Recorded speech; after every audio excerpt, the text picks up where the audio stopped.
You're stupid. No, seriously. So I used to hear this. You are so stupid. You are ridiculous.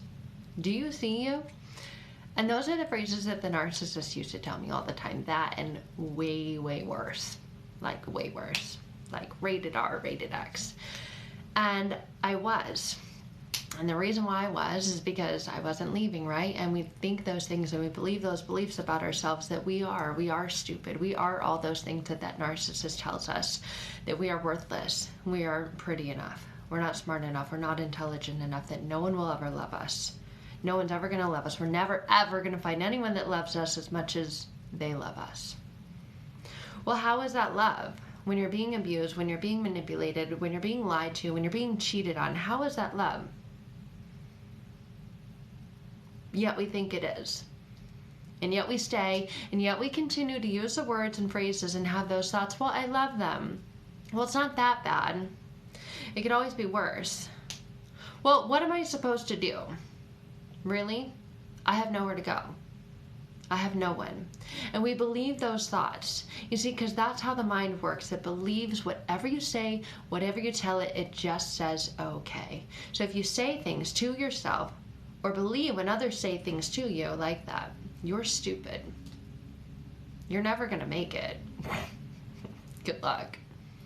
And I used to have a narcissist tell me things like that. You're never going to make it. We had a child together, and I was terrified. Like, I want to use worse words to describe that. It was worse than terror. It was just sheer, utter shut down. My mind, my body, my heart, everything was shutting down. Physically, I was getting sick. I was so stressed, having panic attacks. I never went to the doctor for depression, but I imagine that's what it was, because I know enough about depression to know that's what it was. And I didn't know why I felt that way. And I didn't know why I stayed with the narcissist for as long as I did. I don't know why I stayed with the first one for almost a decade and for the second one for almost 5 years. And then when I got to this point in that relationship, the second one, way worse, way more horrible than the first, I finally looked in the mirror. As I was ugly crying, like tears, they looked like, my eyes looked like lips. I had been crying so much so that there were no more tears. So it was like dry crying, almost like dry heaving, but crying. And I finally looked at myself in the mirror thinking, I'm so ugly, I'm so pathetic, I'm so ridiculous. And I saw me. I was the common denominator. I was the one believing all of these things that those people told me, and I didn't know why.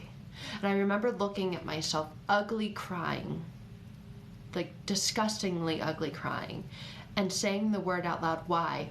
But it wasn't that nice. It was like, why? Why? And it didn't even sound like the word why. And then I needed to know why.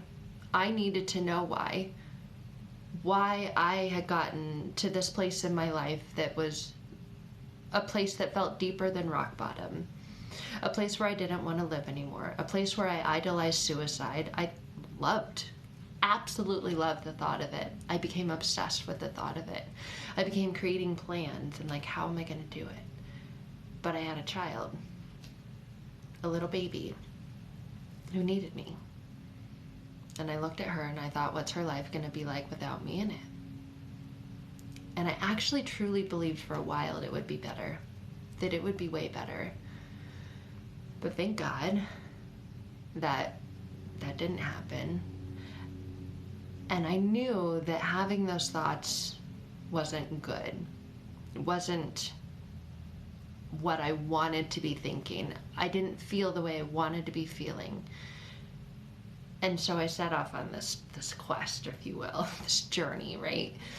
To figure out if I could find the answer to that question, why? Why I believed I was so stupid. Here I was, I have, so much education. I love 4.0 straight A students, scholarships through high school, scholarships through college for different things. And I still felt like this. And so it didn't make sense. Things weren't adding up. And that's the first sign of abuse, is confusion. Things aren't adding up. And it's not just the other people in your life who may or may not be abusing you. It's not just the narcissist who's abusing you in so many ways, spiritually, emotionally, mentally, financially, physically, that I found the answer. And the answer goes back. It goes back to all those things you've experienced in your past. It goes back to your childhood. And it doesn't mean that you had a bad childhood per se. I think I had a good childhood. I had loving parents. They got divorced, but whose didn't? And it wasn't just my parents.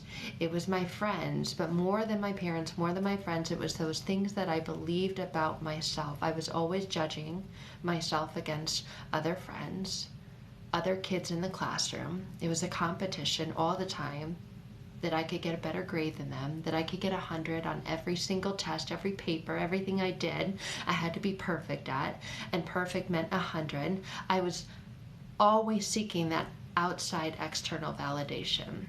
And if I didn't get 100, if I got 98, 96, 86, it was never good enough. It was never, ever good enough. And so if you're asking yourself that question, why? Why am I with a narcissist? Why do I feel like I don't want to live anymore? Why am I so anxious? Why do I have social anxiety? Why do I have depression? Why do I have an eating disorder? Why can I not seem to think that I can go to bed at night without having 3 glasses of wine with 5 beers? The answers are within you, and I imagine that you've tried to find them, because we do. And we ponder that question, and we think about it all the time. We get stuck in those ruminating, negative, detrimental thoughts. And the answers are there, but you're not going to find them. You're not going to find them by trying to find them. And that may or may not make sense. But it does when you spend time in the right place. And if you think about it, or if you do any research on it on Google, your conscious mind is 5% of your mind. It's those thoughts that you seem to get stuck in all the time. And you want to really know why, because you know that when you know why, you'll have an answer and a different feeling. And you want the answer because you want a different feeling, because you're looking at yourself in the mirror thinking, I freaking hate my life. I don't want to be here anymore. It can't go on like this. This is stuff it just can't. But I don't know how to fix it. I don't know how to change it. And I don't know why I got here, how I got here. That answer is in your subconscious mind, your unconscious mind. And it's connected to all those experiences in your past that had you believe if you didn't get 100%, you weren't good enough. That if that guy broke up with you, or that girl broke up with you and went and started dating someone else, and you started judging yourself. Well, they're skinnier, they're prettier, their hair looks this way. So if I just lose weight, if I just start dressing like this or acting like this, if I color my hair, if I start wearing these things, if I have that car, that house, that job, then I'll be happy. And imagine you've tried those things, yet you're still not happy.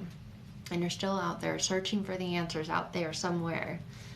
You're looking in the wrong place if that's what you're doing. Because that's what I was doing. And I was looking for it, thinking, well, if I just get a different relationship, I'll be happy. And because I hadn't yet dealt with that stuff inside of me, that internal stuff, and found a way to change those thoughts like that and end the suffering, I'd still be out there. I'd still be in a narcissistic relationship. I'd still be abused. Not just by them, but by myself. Because you see, what happens is we allow others to treat us a certain way. And we allow them to treat us in a way that we feel we're worthy of. I didn't know it, and I lied to you, and would have lied to you, and said I was confident, said I trusted, said I was all these great things, yet I felt like I was a fake. I felt like I was a fraud, because I would have said that I felt like I was, but I wasn't. And that's what happens. That's what happens if you don't do the inner work to heal, and you just find yourself in more toxic relationships. But more than that, you find yourself questioning yourself all the time. You find that you get stuck on these intrusive thoughts, these really, really disgusting, painful, negative thoughts. You beat yourself up more than that other person does, yet you don't know why. So I ask you why. Because I asked myself that same question, and it took a really painful journey, a long time for me to figure it out. Until I found rapid transformational therapy, until I found hypnosis, because that's all that does, is turn it around and turn it inward and allow you to go into your unconscious mind, your subconscious mind, and find those answers that are there waiting for you to find them. To release and remove those negative, self-impending, detrimental beliefs about yourself. Because that's where the struggling, that's where the suffering is. So, if you're looking for the answer and you're looking anywhere outside of you, you're looking in the wrong place and you're never going to find it. It's about turning it around and turning it inward. So, I hope that me sharing my story with you helps you, encourages you, resonates with you, because I've been there and it's not a fun place to be. And I'm not perfect by any means. I still have my days and I still have my experiences. So I'm just a little bit further ahead. And now that's what I absolutely love more than anything doing, is guiding people to that place within themselves where those answers are, so that you can get out of that struggling, that suffering, those toxic, abusive relationships. When you really begin to trust yourself, believe in yourself, and never, ever, ever, ever stand for not only not letting someone else talk to you that way and treat you that way, but not letting you talk to you and treat you in that abusive way anymore, because that's no way to live. So I would love to connect with you if you're ready to find those answers within you of why. Then I would love to talk more about hypnosis, about rapid transformational therapy. So that's the point of this video today.